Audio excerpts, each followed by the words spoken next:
Welcome everybody, my name is Keon Alexander and today we will be going over how to go about understanding the exposure limits of hydrogen sulfide, also known as H2S.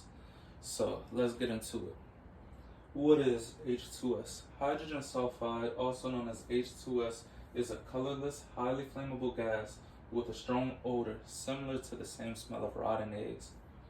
Occupational exposure of hydrogen sulfide occurs most often when encountered in natural oil or gas deposits. Exposure limits to hydrogen sulfide.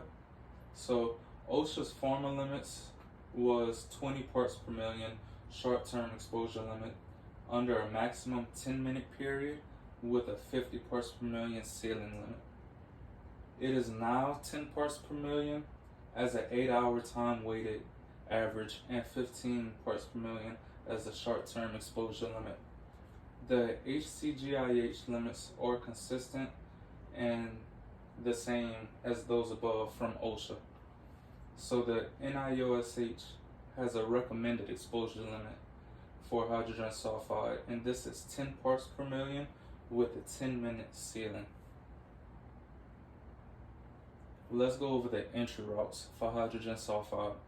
So the utility workers are exposed to hydrogen sulfide when entering utility manholes or vaults near coastal areas where the hydrogen sulfide gas was able to seep into underground spaces.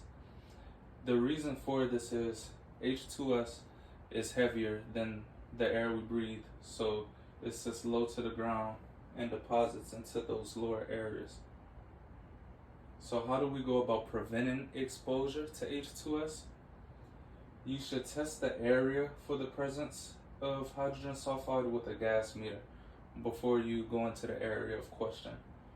And this area should be well kept ventilated to keep the constant flow of the H2S continuously going out.